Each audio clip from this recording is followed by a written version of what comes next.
Assalamualaikum warahmatullahi wabarakatuh. Saya Muhammad Asadul Abaid akan menjelaskan tentang manajemen operasi dan kualitas. Ketika menjalankan sebuah bisnis, dia pasti melakukan tindakan operasi dan harus menjaga kualitasnya, menjaga kualitas dari barang atau jasa yang dia kelola. Adapun yang pertama ialah operasi. Operasi ini ialah semua aktivitas yang mencakup dalam pembuatan produk, barang ataupun jasa kepada pelanggan. Lalu produksi memberi hasil ekonomi bagi bisnis berupa keuntungan, upah, dan barang yang dibeli dari perusahaan lain. Seperti bab sebelumnya yang menjelaskan bahwa UMKM pun memberikan andil untuk perusahaan besar atau perusahaan yang di atasnya lebih besar. Seperti halnya ketika kita membeli sebuah barang dari produk besar kemudian dijual lagi, itu ekonominya itu terus berjalan ya, dari si pihak perusahaan besar itu mendapatkan untung, lalu perusahaan kecil pun juga mendapatkan untung. Lalu selanjutnya ada pada saat melakukan operasi pun hal ini menambah nilai dan manfaat bagi pelanggan dengan menyediakan utilitas atau kegunaan. Kemampuan suatu produk untuk memuaskan keinginan atau kebutuhan. Dalam konteks ini, utilitas berarti kemampuan suatu produk untuk memuaskan keinginan atau kebutuhan bagi pelanggan dalam bentuk, waktu, dan tempat. Lalu utilitas tadi dijelaskan dalam konteks bentuk ini ialah dengan mengubah bahan mentah dan keterampilan manusia menjadi barang dan jasa jadi.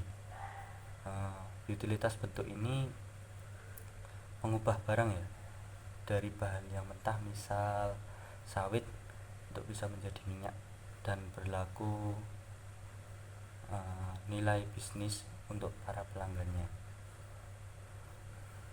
Produksi juga menambah nilai pelanggan dengan membuat produk yang tersedia. Jadi produk yang dibutuhkan pelanggan itu ada dan memiliki kegunaan bagi pelanggan serta mendapat profit bagi yang menjalankan bisnis. Dalam konteks waktu, produksi memberi nilai pelanggan dengan membuat produk tersedia saat pelanggan menginginkannya. Jadi produk baik berupa barang atau jasa tadi tersedia ketika pelanggan tadi membutuhkannya. Lalu pelaku bisnis ini memberikan produk atau barang jasanya tadi. Yang ketiga ada konteks tempat. Produksi menambah nilai pelanggan dengan membuat produk tersedia di tempat yang nyaman bagi pelanggan. Jadi dalam konteks ini pelaku bisnis menempatkan posisi bisnisnya dengan strategis guna mendapat pelanggan. Jadi pelanggan tadi bisa menikmati barang dan jasa dari pelaku bisnis tadi. Lalu ada manajemen operasi. Manajemen operasi ialah arahan atau kendali sistematis dalam kegiatan mengubah sumber daya menjadi barang jadi atau jasa tadi yang menciptakan nilai serta menyediakan manfaat bagi pelanggan. Jadi mengatur atau arahan dan kendali secara sistematis. Lalu yang kedua, proses operasi. Proses operasi ini penggunaan sumber daya yang ada yang meliputi pengetahuan, bahan baku fisik, informasi, peralatan pelanggan, dan keterampilan manusia. Jadi sumber daya yang ada ini digunakan untuk mengelola bisnis dengan tujuan untuk menghasilkan produk yang dapat memberikan keuntungan bagi pelaku bisnis dan memberikan manfaat bagi konsumen. Adapun operasi jasa ini dapat dilakukan dengan berinteraksi dengan pelanggan. Jadi ketika melakukan suatu bisnis, operasi jasanya itu harus berinteraksi dengan pelanggan ketika dalam bidang jasa. Terus jasa ini juga bersifat tidak dapat berwujud dan disimpan, seperti halnya jasa tukang cukur ya. Jasa ini tidak dapat disimpan dan tidak berwujud, tetapi berupa skill tadi. Ketika si tukang cukur ini melakukan bisnisnya, maka dia akan berinteraksi langsung dengan pelanggan, yang sesuai dengan poin ketiga, yakni kehadiran pelanggan dalam proses operasi. Terus yang terakhir ada pertimbangan kualitas jasa.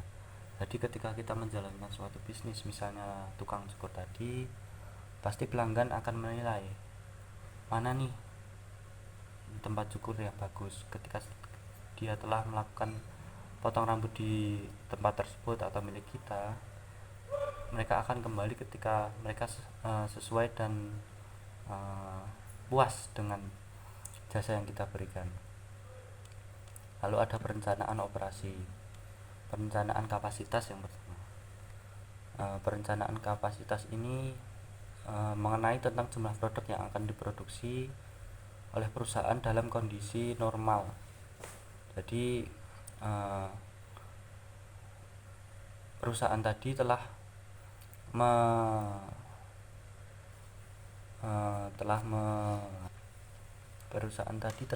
mengkalkulasi bagaimana dan seberapa banyak barang yang dapat dia produksi dalam jumlah maksimum, dan itu merupakan dari jumlah normal dalam kapasitasnya. Dan itu juga bergantung pada berapa banyak individu yang dipekerjakan. Lalu juga mengkalkulasi juga ukuran fasilitasnya.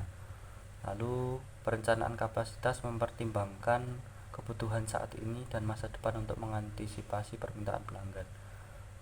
Perusahaan juga merencanakan ya untuk masa kedepannya bagaimana dan kondisi barang yang dia produksi tetap tersedia. Lalu ada perencanaan lokasi.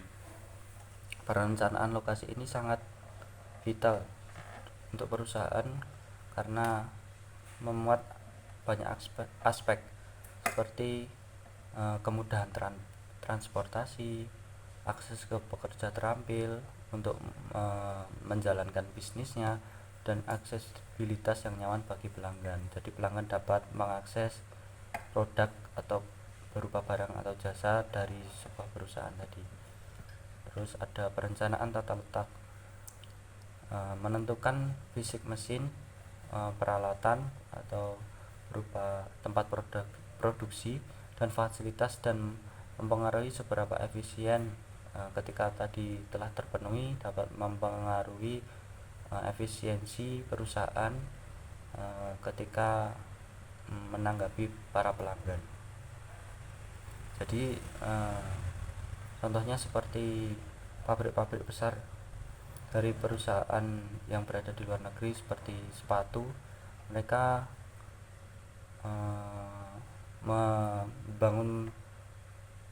membangun tempat produksi atau pabrik di negara-negara yang memiliki tingkat atau biaya produksi yang rendah, seperti di Indonesia ada pabrik sepatu Nike. Lalu ada perencanaan kualitas, bagaimana produk ini dirancang untuk memberikan kualitas, dan ketika kualitas ini ada, maka pelanggan akan dapat menikmatinya. Lalu ada perencanaan metode. Perencanaan metode ini mempertimbangkan setiap langkah produksi dan metode spesifik untuk melakukannya. Jadi bagaimana cara efektif untuk menghasilkan produk atau jasa tadi. dengan tujuan untuk mengurangi pemborosan dan efisiensi dengan prosedur perbaikan metode. Jadi metode tadi dapat diganti atau diperbaiki. Lalu ada penjadwalan operasi. Jadi kegiatan operasi tadi dilakukan penjadwalan agar sistematis.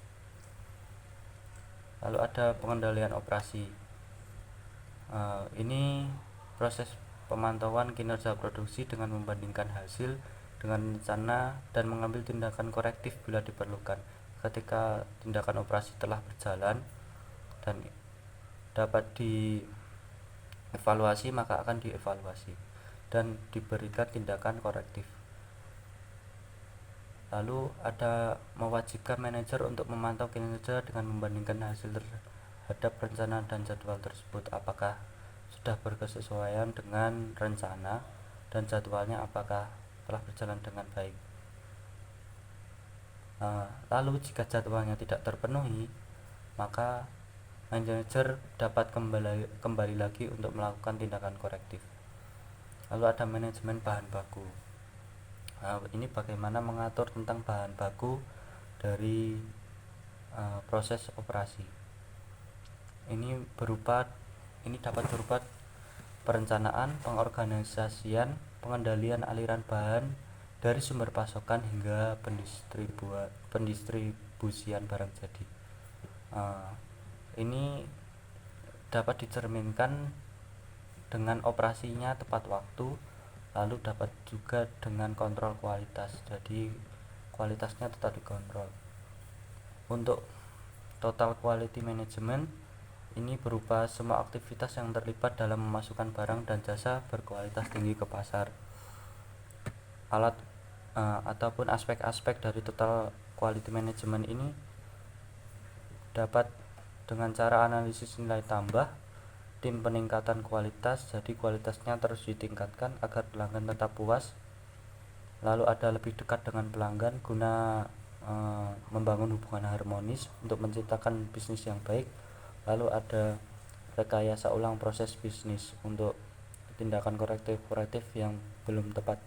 Lalu ada ISO series ini mengevaluasi proses yang telah terjadi pada perusahaan untuk lebih ditingkatkan dan ditinjau kembali.